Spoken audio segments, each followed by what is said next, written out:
Todo viaje tiene un camino, un contexto y un comienzo. Y hoy damos el primer paso para explorar la base de la tecnología que define nuestra era, la era de la información. En esta serie vamos a ver cómo funcionan los dispositivos que usamos cada día, desde el microondas hasta los grandes centros de datos. Y descubrirás algo sorprendente. En el fondo todo es mucho más simple de lo que parece. Simple pero poderoso y profundamente conectado. Así que me preparo un café, que ya comenzamos.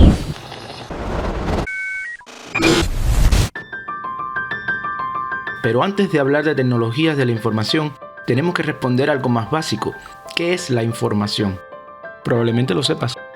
¿O no? Sí, no. Mejor vamos directo al lío. La información es uno de esos conceptos que seguramente le hubiera encantado a Sócrates.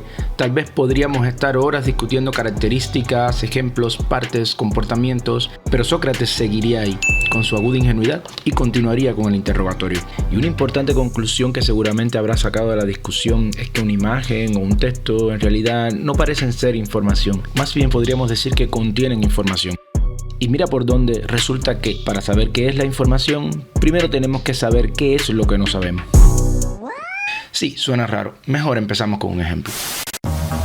Desde 1969, en Cuba se transmite un programa televisivo llamado Escriba y Lea. En él, un panel de expertos reciben cada semana una incógnita enviada por los televidentes. Se trata esta vez de un personaje célebre. A partir de este enigma, los participantes hacen rondas de preguntas para ir develando lentamente la respuesta correcta mediante el conocimiento y la lógica. Personaje célebre real. ¿Lo es? ¿Es un literato? No, profesor. es un pintor.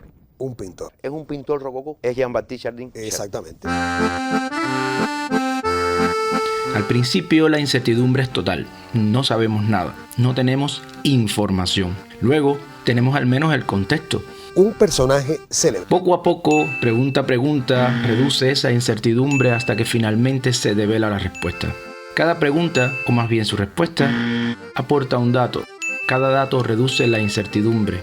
Y cuando ya no hay incertidumbre, aparece la información.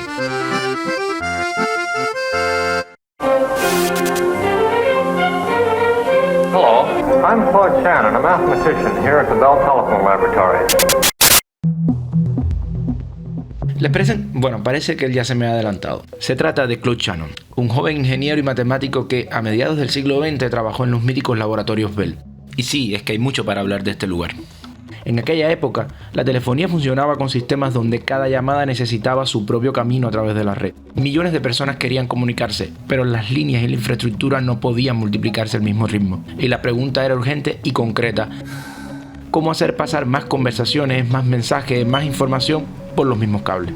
Para resolverlo, Shannon entendió algo fundamental. No necesitamos pensar la información como contenido.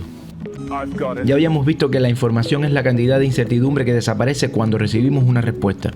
Y es que en telefonía esta respuesta es un mensaje, contenido en la señal que viaja de un punto a otro del sistema. Volvamos al ejemplo del programa Escriba y Lea. Habrán notado que las preguntas que hacen los panelistas, sin importar el tipo de incógnita planteada, siempre tienen respuestas de sí o no. Y esto no es casualidad, encaja perfectamente con la definición que acabamos de ver. Y habrás notado el detalle fundamental, la información no está en la pregunta, está en la respuesta. La pregunta abre la incertidumbre, pero el dato aparece cuando obtenemos la respuesta. Y cuando esa respuesta puede ser solo de sí o no, podemos expresarla con la unidad mínima de información, el bit. Pues sí, y repitiéndome un poco. El bit no es el dato en sí, sino la unidad mínima con la que medimos la información que aporta ese dato. Shannon publica su teoría de información en 1948, un artículo que cambia el mundo. Fue la primera vez que alguien logra describir la información de manera matemática independientemente del significado del mensaje. Gracias a ese trabajo, hoy podemos comprimir archivos, transmitir datos, hablar por internet y construir todo el sistema de telecomunicaciones moderno.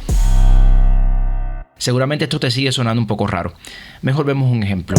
Imagina que tenemos 8 cajas idénticas. Alguien elige una y esconde una moneda dentro y tenemos que encontrarla. Podemos comenzar en orden, abriendo una por una, preguntando: ¿está en la 1? ¿Está en la 2? ¿Está en la 3? En el peor de los casos es evidente que necesitaremos 7 intentos. Sí, porque un séptimo intento fallido apunta invariablemente a la octava caja. Como puede estar en cualquiera, tal vez un método más holístico donde no tengamos que seguir un patrón definido pudiera ayudarnos a encontrarla más rápido. Primero la 3, luego la 5, pero es evidente que seguimos con el mismo problema. No hay garantías de no tener que hacer las 7 preguntas. En otras palabras, nuestro sistema es de 7 bits. ¿Y si dividimos el conjunto a la mitad cada vez? ¿Está a la izquierda o a la derecha? Ahora la pregunta cambia, pero la respuesta continúa siendo de sí o no. Así siempre podemos saber la respuesta en un máximo de 3 preguntas. Esto significa que la información del sistema es de solo 3 bits. De hecho, noten que solo necesitamos una pregunta.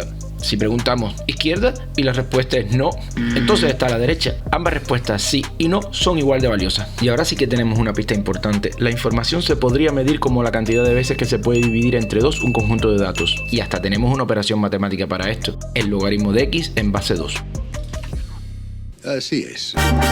Ahora bien, si en lugar de 8 fueran 7 cajas, pues la división ya no parece tan clara. Y es que nos queda una caja en el medio que parece que no sabemos qué hacer con ella. Los bits habitan en un mundo de números naturales, donde no hay medias tintas, hay o no hay, y la caja no la podemos dividir a la mitad. No tenemos otro remedio que mantener los 3 bits, y la caja entera se moverá al conjunto de la izquierda o al de la derecha, realmente no es importante. ¿Nos sobran posibilidades? Sí. Esta es una limitación con la que tenemos que jugar en el mundo digital y hablaremos mucho de ella. Dando una vuelta de tuerca, lo que nos plantea Shannon es jugar con probabilidades. Si ven el programa Scribbler, notarán que los panelistas, tal y como acabamos de hacer con nuestra búsqueda de la moneda, intentan siempre dividir el conjunto en 2. Personaje célebre real, un hombre, se ubica en nuestra era, posterior a la edad antigua, posterior a la edad media. Todas estas preguntas solo tienen 2 posibles respuestas. Dentro de la dinámica del programa, claro, real imaginario, hombre-mujer, si no es de nuestra era, bueno, será de antes. Y esto es porque si tenemos solo 2 opciones, entonces solo tenemos una única posibilidad de fallo. E incluso una respuesta negativa es igual de valiosa que una positiva, aunque ella sea para el próximo panelista. Por otra parte, en la medida que aumentamos las opciones, aumenta la probabilidad de fallo. Hay más incertidumbre sobre nuestro posible éxito. ¿Es un literato? No. ¿No es un literato? Aquí la cosa ya cambia. Si no es un literato, aún sabiendo previamente que es un intelectual asociado al arte y la literatura, tenemos varias opciones: músico, plástico, dramaturgo, etcétera, etcétera, etcétera. Mucha más incertidumbre, y cada una de estas nuevas opciones agregará una nueva pregunta de sí o no. Un bit. Cuanta más incertidumbre tengamos que resolver, más bit necesitaremos. Cuanta menos incertidumbre, menos bit. Pero es más simple entenderlo con el ejemplo de las cajas y las monedas. En el primer caso, todas las cajas tenían la misma probabilidad de ser elegidas por nuestro oponente y nosotros para descubrirla. Si seleccionamos una al azar, tenemos una entre 8 posibilidades de seleccionar la correcta. Al dividir el conjunto en 2, estamos reduciendo de 8 a 2 las posibilidades de obtener una respuesta afirmativa en la primera ronda. Reformulándolo de otra manera, un bit aparece justamente cuando logramos transformar el problema en una elección entre 2 opciones con la misma probabilidad, es decir, un escenario 50-50. A ver, Oka, te entiendo, sí, aquí hay una cosa que sigue sonando raro, pero paciencia un momento, déjame explicarte. Sí, ya lo habíamos dicho.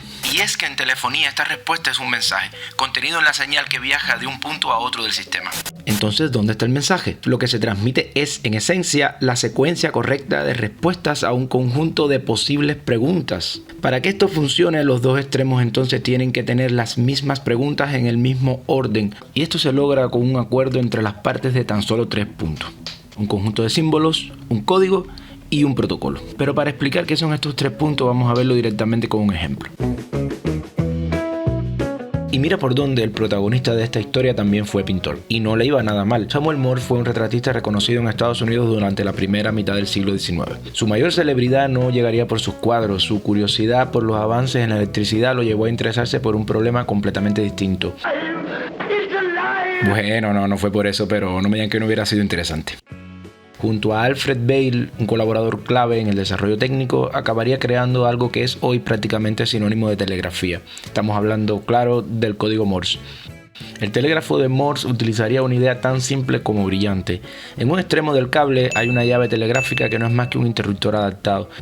En el otro extremo, un electroimán.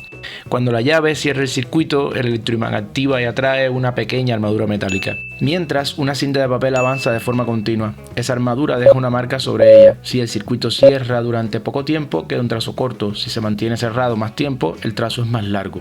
El punto y la raya. Vamos, la representación visual o auditiva de un sí y no. Sin saberlo, Morse estaba adelantando una idea fundamental, una forma completamente nueva de pensar la información, aunque para ser justo, Morse no fue el primero en usar sistemas de señales discretas, pero su propuesta demostró que bastaban dos estados simples combinados en el tiempo para comunicar mensajes complejos de forma eficiente. Sus primeras demostraciones públicas tuvieron lugar a finales de la década de 1830. Noten que estamos hablando de más de un siglo antes de Shannon. Aquí los dos extremos comparten el mismo conjunto de símbolos, o sea, el alfabeto, el mismo código, qué combinación de puntos y rayas corresponde a cada letra, y protocolo. Un silencio largo entre el conjunto de puntos y rayas a modo de espacio en un texto implica la confirmación de carácter de letra enviada. Visto desde la óptica de Shannon, podemos plantear una pregunta muy simple. ¿Es un punto? Si la respuesta es sí, se ha enviado un punto. Si la respuesta es no, bueno, pues se ha enviado una raya. Esa primera respuesta divide el alfabeto en dos conjuntos, el conjunto de los que comienzan con puntos y el conjunto de los que comienzan con rayas. Cada símbolo posterior vuelve a dividir el conjunto restante, reduciendo progresivamente la incertidumbre. Cuando, según el protocolo, aparece un silencio lo suficientemente largo, el carácter queda completamente identificado y el proceso reinicia. Y como en todo texto, en la suma de caracteres está el mensaje.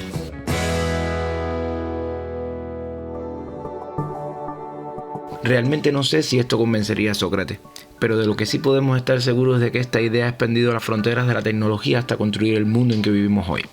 Y a estas alturas seguramente hay algo que no te termine de cuadrar. Si no todos los eventos son igual de probables, ¿por qué todas las respuestas deberían valer lo mismo? Es que si vuelves a mirar el código Morse, el problema parece claro. Si todas las letras fuesen igual de probables, todas deberían tener códigos de la misma longitud, pero no es así. Pero peor, ya sabemos que podemos convertir texto a bits, pero habíamos dicho que Shannon intentaba resolver un problema de telefonía, así que ¿cómo convierto audio en bits? ¿O imágenes? ¿O video? Sígueme, que nuestro viaje apenas comienza.